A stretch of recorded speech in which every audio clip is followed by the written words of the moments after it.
Hello guys, नमस्कार। कैसे आप सब? उम्मीद करता हूँ कि आप सभी अच्छे होंगे। तो साथियों, इस वीडियो में हम कक्षा 12 क्लास 12 हिस्ट्री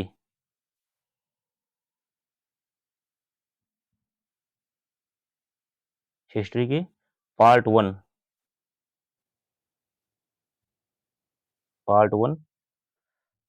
के बारे में चर्चा करेंगे। तो साथियों देख सकते हैं पार्ट 1।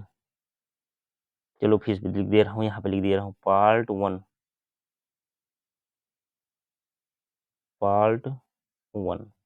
तो साथियों देख सकते हैं अध्याय 7, पार्ट नाम है एक साम्राज्य की राजधानी विजयनगर।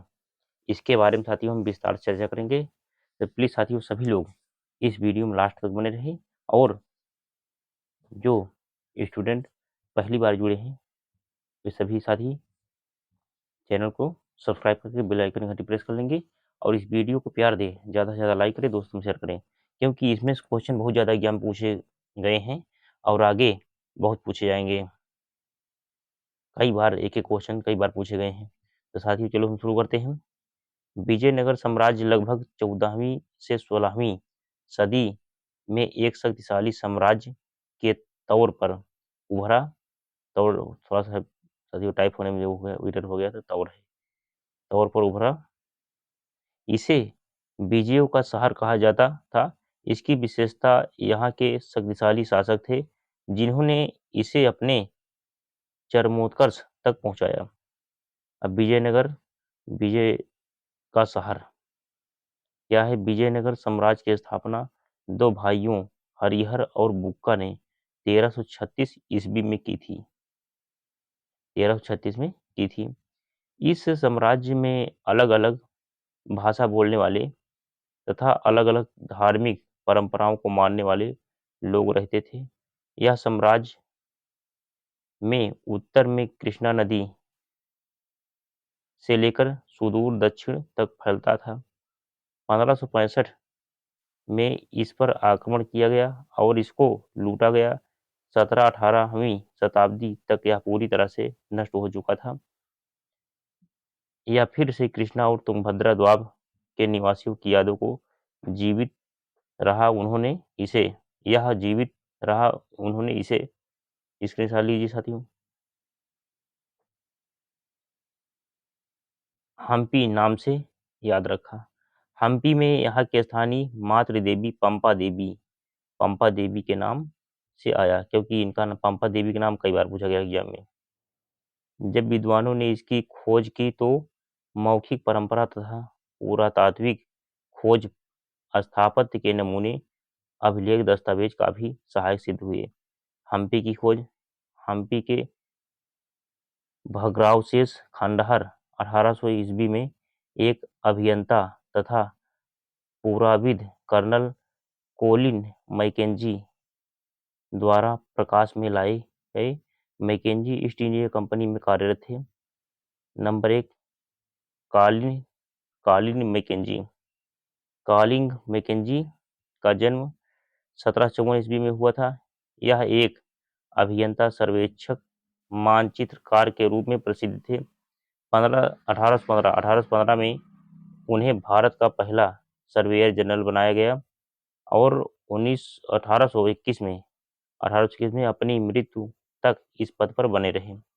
भारत के अतीत को बेहतर ढंग से समझने और उपनिवेश के प्रशासन को आसान बनाने के लिए उन्होंने इतिहास से संबंधित स्थानीय परंपराओं का संकलन तथा ऐतिहासिक स्थलों का सर्वेक्षण करना शुरू कर दिया। मैकेंजी ने हम्पी का पहला सर्वेक्षण मानचित्र बनाया। इनके द्वारा हासिल की गई जानकारी विरूपाक्ष मंदिर, देवी की पूजा स्थलों को पुरोहित की स्मृति पर आधारित। चलिए इसमें साथ ले लीजिए साथियों। अब आगे क्या हुआ देखिए। द्वारा हासिल की गई जानकारी विरूपाक्ष मंदिर तथा पंपा देवी की पूजा स्थल के पुरोहितों की स्मृति पर आधारित थी। नंबर 2, हम्पी की जानकारी के अन्य स्रोत क्या हैं? 1836 अभिलेख अभिलेखकर्ताओं ने यहाँ और हम्पी के अन्य मंदिरों से कई दर्जन अभिलेख इकट्ठे किए। 1856 में छायाचित्रकार ने यहाँ के भवनों के चित्र संकलित करने आरंभ किए। शोधकर्ताओं ने इन चित्रों का अध्ययन किया। इतिहासकारों ने विजयनगर साम्राज्य के इतिहास के पुनर्निर्माण के प्रयास में कई स्रोतों का अध्ययन किया, जैसे विदेशी यात्रियों के वृत्तांतों, तेलुगु, कन्नड़, तमिल और संस्कृत में लिखे गए साहित्य से मिलान किया। अब विजयनगर में प्रशासन। नंबर 1, विजयनगर की विशेषता। विजयनगर साम्राज्य की स्थापना दो भाई हरिहर और बुक्का द्वारा 1336 ईस्वी में की गई। विजयनगर साम्राज्य के शासकों का अपने समकालीन राजाओं जैसे दक्कन के सुल्तान, उड़ीसा के गजपति शासक से संघर्ष चलता रहता है था। उर्वर नदी घाटी ऊपर अधिकार तथा विदेशी व्यापार से उत्पन्न संपदा पर अधिकार के लिए संघर्ष किया। स्क्रीनशॉट लीजिए साथियों। संघर्ष किया। विजयनगर के शासकों ने भवन निर्माण की तकनीक को ग्रहण किया और इसे आगे विकसित किया। इन्होंने तमिलनाडु के चोल सम्राट, कर्नाटक के होयसल शासक के राज्यों का विकास देखा था। इन क्षेत्रों के शासक वर्ग ने तंजावुर के बृहदेश्वर मंदिर तथा वेलूर के चन्न केशव मंदिर को संरक्षण दिया था। विजयनगर के शासकों ने भी इस परंपरा को आगे बढ़ाया। विजयनगर के शासक स्वयं को राय कहते थे। नंबर 2, शासक तथा व्यापारी। इस काल में युद्ध कला अश्वसेना पर निर्भर रहती थी, इसलिए राज्य अरब तथा मध्य एशिया से घोड़ों का आयात करते थे। शुरू में यह व्यापार अरब के व्यापारियों द्वारा नियंत्रित था। साथ ही व्यापारियों के स्थानीय समूह कुदिरई चट्टी या जिन्हें घोड़ों के व्यापारी कहा जाता था, इस विनिमय में भाग लिया। 1498 में पुर्तगाली पश्चिमी तट पर आए और व्यापारिक तथा सामरिक केंद्र शासित करने का प्रयास करने लगे। पुर्तगालियों की सामरिक तकनीक बेहतर थी। इनके पास बंदूक थी, जिससे यह महत्वपूर्ण शक्ति बनकर उभरे। विजयनगर मसालों, वस्त्रों, रत्नों के बाजार के लिए प्रसिद्ध था। चलिए इसके साथ लीजिए साथियों।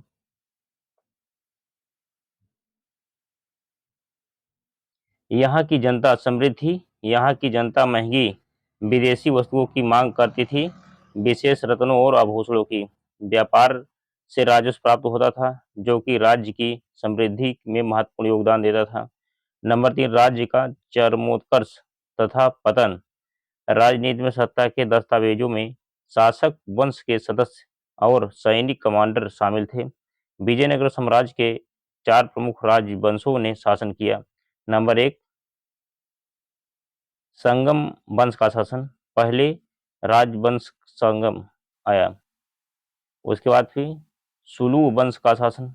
संगम वंश को सुलू ने उखाड़ फेंका था। नंबर 3, तुलु वंश का शासन। तुलु ने इनको उखाड़ फेंका। कृष्णदेवराय तुलु वंश से संबंधित थे। नंबर 4, अराविदु अराविदु वंश शासन। यह आखिरी वंश था। कृष्णदेवराय ने अपने साम्राज्य का विस्तार किया। इन्होंने स्क्रीनशॉट लीजिए साथियों। इन्होंने साम्राज्य को मजबूत बनाया। इसी काल में तुंगभद्रा और कृष्णा नदियों के बीच का क्षेत्र हासिल किया। 1514 में उड़ीसा के शासकों का दमन किया गया तथा बीजापुर के सुल्तान को बुरी तरह पराजित किया गया था।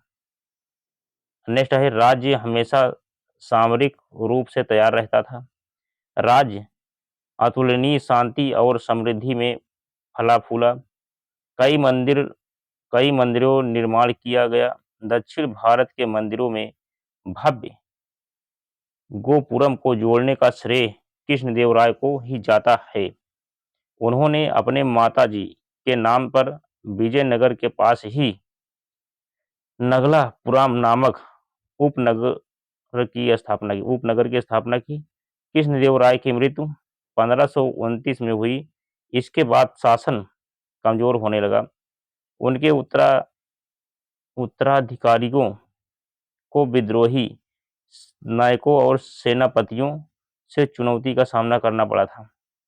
1542 तक केंद्र पर शासन अराविदु के हाथों में चला गया।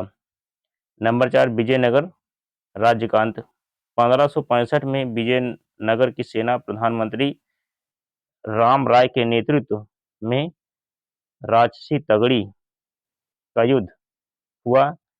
इसे तलीकोटा के युद्ध के नाम से भी जाना जाता है।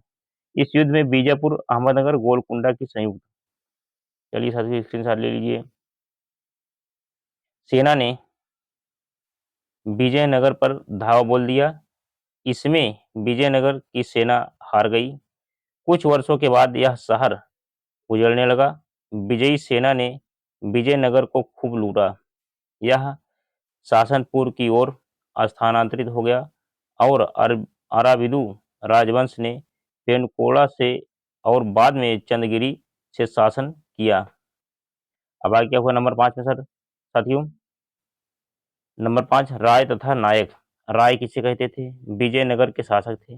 नायक सेना प्रमुख नायक कहलाते थे। सेना का प्रमुख जो होता था वो नायक कहलाता था। सेना प्रमुख नायक कहलाते थे। नायक यह साम्राज्य में शक्ति का प्रयोग करते थे। नायक किलों पर नियंत्रण रखते थे। इनके पास सशस्त्र समर्थक होते थे। यह आमतौर पर एक स्थान से दूसरे स्थान पर भ्रमणशील रहते थे। नायक कई बार बसने के लिए उपजाऊ भूमि की तलाश में जाते थे। किसान भी इनका साथ देते थे। यह आमतौर पर तेलुगु या कन्नड़ भाषा बोलते थे। कई नायकों ने विजयनगर शासक की प्रभुसत्ता के आगे समर्पण किया। यह अक्सर विद्रोह कर देते थे। इन्हें सैनिक कार्रवाई के चलिए साथियों स्क्रीनशॉट ले लीजिए द्वारा ही बस में किया जाता था। नंबर 6, अमर नायक प्रणाली। अमर नायक प्रणाली विजयनगर साम्राज्य के प्रमुख राजनीतिक खोज थी। यह प्रणाली दिल्ली सल्तनत की एकता प्रणाली जैसे ही थी। अमर नायक सैनिक कमांडर थे। इनको राय द्वारा प्रशासन के लिए क्षेत्र दिए जाते थे। अमर नायक उन क्षेत्रों में किसानों, शिल्पकर्मियों और व्यापारियों से भू राजस्व तथा अन्य कर वसूल करते थे। अमर नायक राजस्व का कुछ भाग अपने व्यक्तिगत उपयोग में तथा घोड़ों और हाथियों के दल के रखरखाव के लिए अपने पास रख लेते थे। यह दल विजयनगर शासक को एक प्रभावी सैनिक शक्ति प्रदान करने में सहायक होते थे। इनकी मदद से इन्होंने दक्षिण भारत पर नियंत्रण किया। राजस्व का कुछ हिस्सा मंदिर और सिंचाई के साधन के रखरखाव के लिए खर्च किया जाता था। अमर नायक राजा को वर्ष में एक बार भेंट भेजा करते थे और अपनी स्वामी भक्ति प्रकट करने के लिए दरबार में उपहारों के साथ खुद उपस्थित होते थे। आगे क्या हुआ साथियों, राजा कभी कभी इन्हें एक स्थान से दूसरे स्थान पर स्थानांतरित करते थे। 17वीं शताब्दी में इनमें से कई नायकों ने अपने मित्र राज्य स्थापित कर लिए। चलिए साथियों स्क्रीनशॉट लीजिए। अब आगे क्या हुआ, अपने स्वतंत्र राज्य स्थापित कर लिए। अब विजयनगर की राजधानी और उसके परिप्रदेश क्या हुआ। नंबर 1, जल संपदा। विजयनगर की जल आवश्यकता को किस प्रकार पूरा किया जाता था। विजयनगर की भौगोलिक स्थिति सबसे अधिक चौंकाने वाला तुंगभद्रा नदी से निर्मित एक प्राकृतिक कुंड है। यहाँ यह नदी उत्तर पूर्व दिशा में बहती है। उत्तर पूर्व दिशा में बहती है। आसपास का भूदृश्य ग्रेनाइट की पहाड़ियों से घिरा हुआ है। यह पहाड़ियाँ शहर के चारों ओर करघनी का निर्माण करती हैं। इन पहाड़ियों से कई जलधाराएं आकर नदी में मिल जाती हैं। लगभग सभी धाराओं के साथ साथ बांध बनाकर अलग अलग आकार के हौज बनाए गए। यह क्षेत्र शुष्क क्षेत्र था, इसलिए यहाँ पानी का संचयन तथा इसके प्रबंध की आवश्यकता भी थी। नेक्स्ट साथियों क्या है आगे, इसलिए एक महत्वपूर्ण हौज का निर्माण 15वीं शताब्दी के आरंभिक वर्षों में हुआ, जिसे आज कमलपुरम जलाशय कहा जाता है। इस हौज के पानी से आसपास के खेतों की सिंचाई की। चलिए साथियों स्क्रीनशॉट ले लीजिए। जाती थी जाती थी और एक नहर के माध्यम से राजकीय केंद्र तक पानी भी ले जाया जाता था। एक और महत्वपूर्ण जल संरचना हिरिया हिरिया नहर के साक्ष्य भी मिले हैं। इस नहर को आज भी भगरावेशों के बीच देखा जा सकता है। इस नगर में तुंगभद्रा पर बने बांध से पानी लाया जाता था। इस जल का प्रयोग सिंचाई में भी किया जाता था। संभवतः इसका निर्माण संगम वंश के राजाओं ने कराया होगा। नंबर 2, किलेबंदी और सड़कें। विजयनगर साम्राज्य में किलेबंदी का काफी महत्व था। किलेबंदी के बारे में जानकारी हमें फारस से आए दूत अब्दुल रज्जाक के विवरण से प्राप्त होता है। अब्दुल रज्जाक 15वीं शताब्दी में कालीकट आया था। वह यहाँ के किलेबंदी को देखकर हैरान हो गया। विजयनगर में न केवल शहर की किलेबंदी की गई थी, बल्कि यहाँ खेतों और जंगलों की भी किलेबंदी की गई थी। सबसे बाहरी दीवार शहर के चारों ओर बनी पहाड़ियों को आपस में जोड़ती थी। दीवार बनाने में ऐसे पत्थर का उपयोग किया गया जो पत्थर के टुकड़े घनाकार थे, इसलिए एक दूसरे पर टिक जाते थे। इन्हें जोड़ने के लिए गारे का प्रयोग नहीं किया गया था। आगे क्या हुआ, अब्दुल रज्जाक लिखता है कि पहली, दूसरी और तीसरी दीवारों के बीच जूते खेत, बगीचे, आवास थे। चलिए साथियों आगे स्क्रीनशॉट ले लीजिए।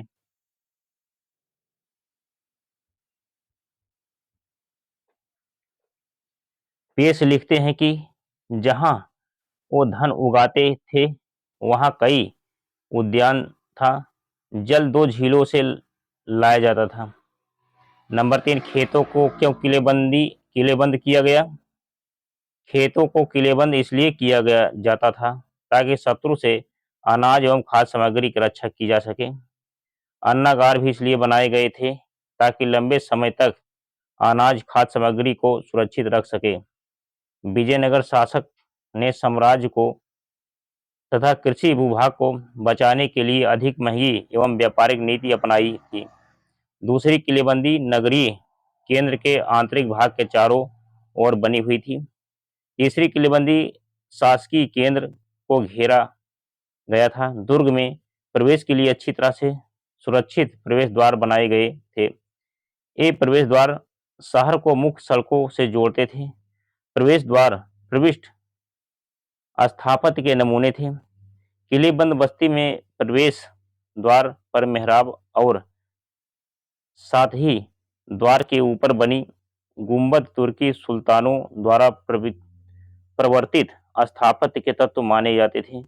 कला इतिहासकार इस शैली को इंडो इस्लामिक कहते हैं। पुराविदों ने शहर के अंदर की और वहां से बाहर जाने वाली सड़क का अध्ययन किया। इसके ज्यादातर भूभाग बचकर घाटियों से होकर इधर उधर घूमती। स्क्रीनशॉट लीजिए साथियों। इधर उधर घूमती थी। सबसे महत्वपूर्ण सड़कों में से कई मंदिर के द्वारों से आगे बढ़ी हुई थी। इनके दोनों ओर बाजार भी लगते थे। और नंबर 4, शहरी केंद्र कैसे थे। शहरी केंद्र की ओर जाने वाली सड़कों पर सामान्य लोगों के आवास के कम साक्ष्य मिले हैं। पुरातत्वविदों को कुछ स्थान पर परिष्कृत चीनी मिट्टी मिली। ऐसा अनुमान लगाया गया कि इन स्थानों पर घनी व्यापारी लोग रहते थे। यहाँ मुस्लिम रिहायशी मोहल्ला भी था। यहाँ कुछ मस्जिदें और मकबरे भी मिले हैं। इनका स्थापत्य हम्पी में मिले मंदिरों के मंडप के स्थापत्य से मिलता जुलता है।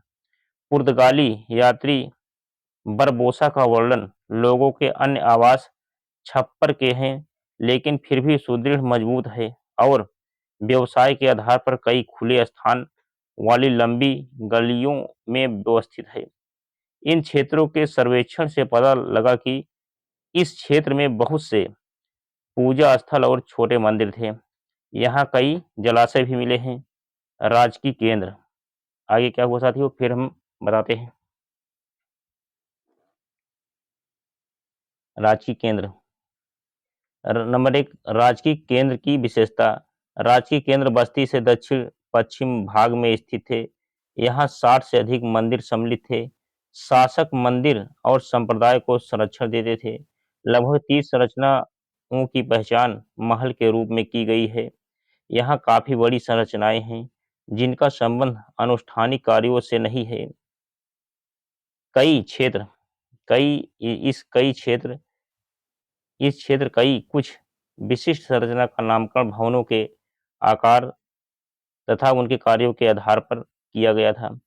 इस क्षेत्र में एक विशाल संरचना पाई गई, इसका नाम राजा का भवन है, परंतु ऐसे कई साक्ष्य नहीं मिले कि यह राजा का आवास था। राजकीय अब देखिए आगे, राजकीय केंद्र में दो प्रभावशाली मंच थे जिन्हें सभा मंडप तथा महनवमी डिब्बा कहा जाता है। नंबर एक, नंबर एक, सभा मंडप क्या है? पूरा क्षेत्र ऊंची दोहरी दीवारों से घिरा है और इनके बीच में एक गली है। सभा मंडप एक ऊंचा मंच है जिसमें पास पास तथा निश्चित दूरी पर लकड़ी के स्तंभों के लिए छेद बने हुए हैं। इसकी दूसरी मंजिल जो इन स्तंभों पर टिकी थी, दूसरी मंजिल तक जाने के लिए सीढ़ियां बनाई हुई थी। स्तंभों के एक दूसरे से बहुत पास पास होने के बहुत कम खुला स्थान बचता है, इसलिए यह स्पष्ट नहीं हो पाया कि यह मंडप किस कार्य के लिए बनाया गया था। स्क्रीनशॉट लीजिए साथियों। आगे क्या हुआ फिर? नंबर दो, महानवमी डिब्बा। शहर के सबसे ऊंचे स्थानों पर स्थित महानवमी डिब्बा एक विशालकाय मंच है। यह लगभग 11,000 वर्ग फीट के आधार पर 40 फीट की ऊंचाई तक जाता है। इस पर एक लकड़ी की संरचना बनी थी। मंच का आधार पर कुछ चित्र मिले हैं। इस संरचना से जुड़े अनुष्ठान सितंबर और अक्टूबर के शरद मास में बनाए जाने वाले 10 दिन के हिंदू त्योहार, जिसे दशहरा उत्तर भारत, दुर्गा पूजा बंगाल तथा नवरात्रि या महानवमी नाम से जाना जाता है। इस अवसर पर विजयनगर के शासक अपने रुतबे ताकत का प्रदर्शन करते थे। इस अवसर पर धर्म अनुष्ठान में मूर्ति की पूजा, राज्य के अश्व की पूजा की जाती थी, भैंस और अन्य जानवर की बलि दी जाती थी। नृत्य, कुश्ती प्रतिस्पर्धा तथा घोड़े, हाथी और रथों तथा सैनिकों की शोभा यात्रा निकाली जाती थी। प्रमुख नायकों और अधीनस्थ राजाओं द्वारा राजा और उसके अतिथि को दी जाने वाली औपचारिक भेंट इस अवसर का मुख्य आकर्षण थी। त्योहार के अंतिम दिन राजा अपने नायकों की सेना का खुले मैदान में आयोजित समारोह का में निरीक्षण करता था। चलिए साथी, इसके साथ लीजिए। नंबर दो, राजकीय केंद्र में स्थित अन्य भवन क्या है? नंबर एक, कमल महल। राजकीय केंद्र के सबसे सुंदर भवन में एक कमल महल है। इसका नामकरण 19वीं शताब्दी में अंग्रेज यात्रियों ने किया। यह नहीं पता लग पाया कि यह भवन किस कार्य के लिए बना था। मैकेंजी ने एक मानचित्र बनाया। उसमें यह सुझाव दिया गया कि यह परिषदीय सदन था। यहाँ पर राजा अपने परामर्शदाताओं से मिलता था। नंबर 2, हजार राम मंदिर। ज़्यादातर मंदिर धार्मिक केंद्र में स्थित हैं, लेकिन कुछ मंदिर राजकीय केंद्र में भी मिले हैं। इनमें एक अत्यंत दर्शनीय को हजार राम मंदिर कहा जाता है। संभवतः इसका प्रयोग केवल राजा या उनके परिवार के द्वारा किया जाता था। दीवारों पर कुछ मूर्तियां बनाई गई थी। अंदरूनी अंदरूनी दीवारों पर रामायण के कुछ चित्र मिल जाते हैं। जब इस शहर पर आक्रमण हुआ तो कई संरचनाएं नष्ट हो गई। नंबर 3, धार्मिक केंद्र, स्थानीय मान्यता। तुंगभद्रा नदी के तट से लगे चट्टानी भाग तथा पहाड़ियों का उल्लेख रामायण में बाली और सुग्रीव के वानर राज्य रक्षा करती थी। चलिए स्क्रीनशॉट ले लीजिए साथियों।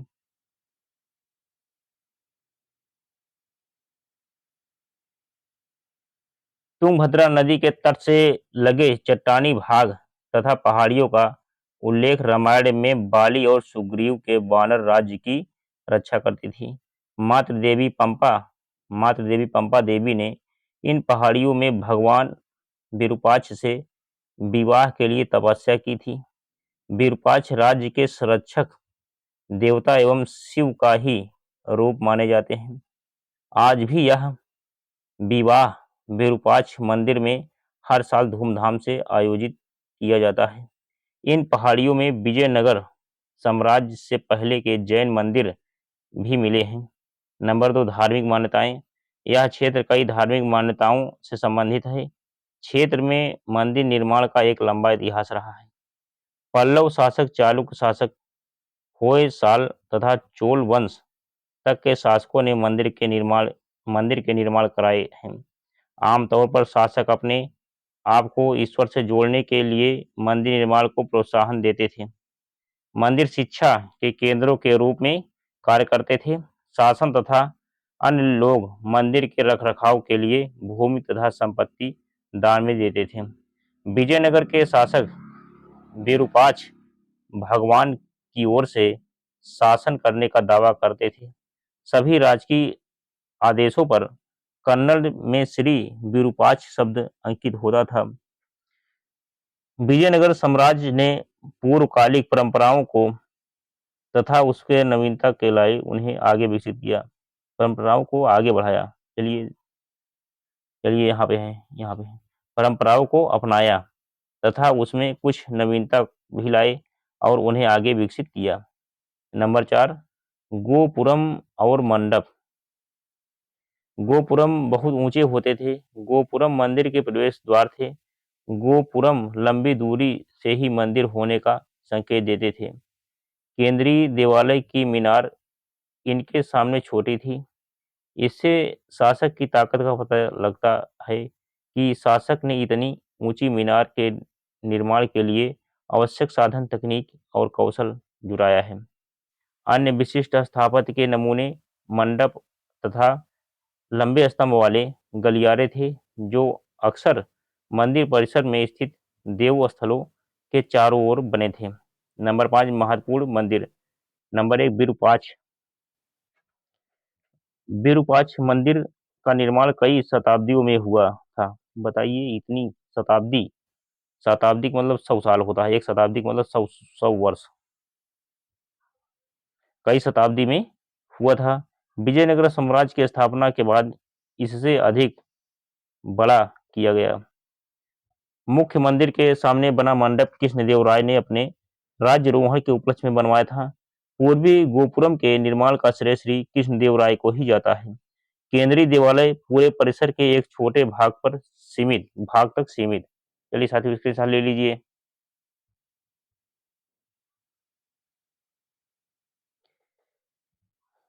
कृष्णदेवराय को ही जाता है। केंद्रीय देवालय पूरे परिसर में एक छोटे भाग तक सीमित रह गया था। मंदिर के सभागारों का प्रयोग विविध प्रकार के कार्यों के लिए होता था, जैसे देवताओं की मूर्तियां, संगीत, नृत्य और नाटक के कार्यक्रम को देखने के लिए रखी जाती थी। अन्य सभागारों का प्रयोग देवी देवताओं के विवाह के उत्सव पर आनंद मनाने और कुछ अन्य का प्रयोग देवी देवताओं को झूला झुलाने के लिए भी किया जाता था। इन अवसरों पर विशेष मूर्तियों का इस्तेमाल होता था। छोटे केंद्रीय देवालय में स्थापित मूर्तियों से यह मूर्तियां अलग होती थीं। नंबर 2, विट्ठल मंदिर। यहाँ के प्रमुख देवता विट्ठल थे। इन्हें महाराष्ट्र क्षेत्र में पूजे जाने वाले विष्णु के रूप हैं। इस देवता की पूजा को कर्नाटक में भी आरंभ किया गया। इससे पता लगता है कि विजयनगर के शासकों ने अलग-अलग परंपराओं को आत्मसात किया। अन्य मंदिरों की तरह इसमें भी कई सभागार थे। इसमें रथ के आकार का एक अनूठा मंदिर भी है। मंदिर परिसरों की एक चारित्रिक विशेषता रथ गलियां हैं, जो मंदिर के गोपुरम में सीधी रेखा में जाती हैं। इन गलियों का फर्श पत्थर के टुकड़ों से बनाया गया है। इनके दोनों तरफ स्तंभ वाले मंडप थे, जिनमें व्यापारी, चलिए साथियों इसके साथ ले लीजिए,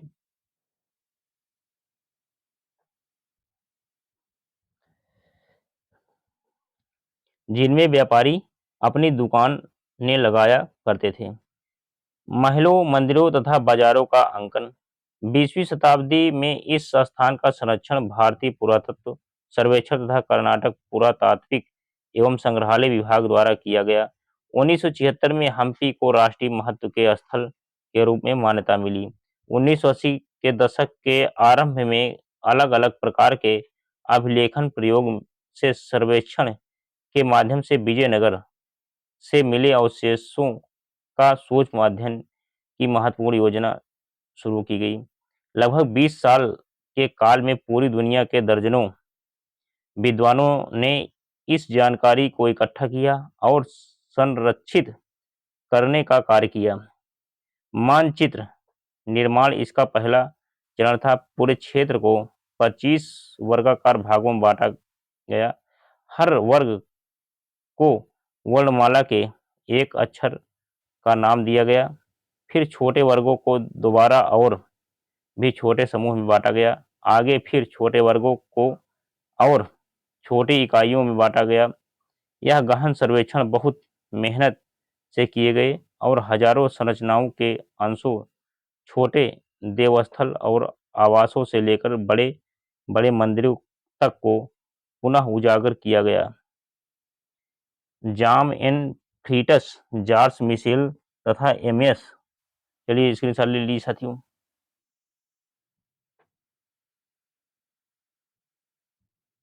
चलिए स्क्रीनशॉट ले लीजिए।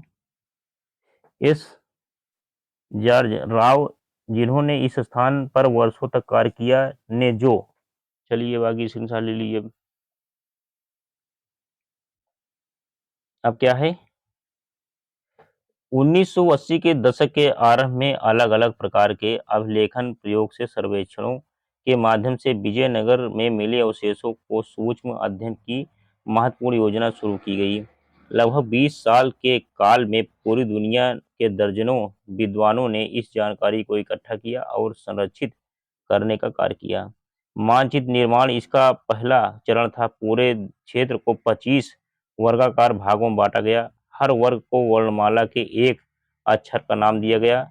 फिर छोटे वर्गों को दोबारा और भी छोटे समूह में बांटा गया। आगे फिर छोटे वर्गों को और छोटी इकाइयों में बांटा गया। यह गहन सर्वेक्षण बहुत मेहनत से किए गए और हजारों संरचनाओं के अंशों, छोटे देवस्थल और आवासों से लेकर बड़े बड़े मंदिरों तक को पुनः उजागर किया गया।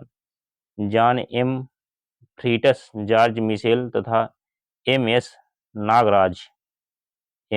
नागराज राव, जिन्होंने इस स्थान पर वर्षों तक कार्य किया, ने जो लिखा वह याद रखना महत्वपूर्ण है। विजयनगर के स्मारकों के अपने अध्ययन में हमें नष्ट हो चुकी लकड़ी की वस्तुएं, टैंक, धरन, भीतरी छत, लटकते हुए छज्जों के अंदरूनी भाग तथा मीनारों की एक पूरी श्रेणी की कल्पना करनी पड़ती है, जो प्लास्टर से सजाए गए संभवतः चटकीले रंगों से चित्रित थे। हालांकि लकड़ी की संरचनाएं अब नहीं हैं और केवल पत्थर की संरचनाएँ अस्तित्व में हैं। यात्रियों द्वारा पीछे छोड़े गए विवरण उस समय के स्पंदन से पूर्ण जीवन के कुछ आयामों को पुनर्निर्मित करने में सहायक होती हैं।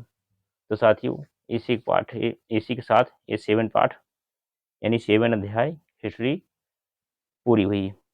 अब इसके बाद हम इसके क्वेश्चन आंसर जल्द ही कराएँगे। ये पार्ट 1 है, जैसे मैंने पहले ही बता दिया था कि ये पार्ट 1 है। ये पार्ट 1 है साथियों, इसके हम पार्ट 1 है, पार्ट 2 जल्द हम कराएँगे, उसमें क्वेश्चन आंसर रहेगा। तो प्लीज़ साथियों, इस वीडियो को सभी लोग लाइक करें, दोस्तों में शेयर करें और ऐसे ही आप लोग सपोर्ट बनाए रखें। अब मैं अपनी वाणी को विराम देता हूँ। जय हिंद, जय भारत, वंदे मातरम।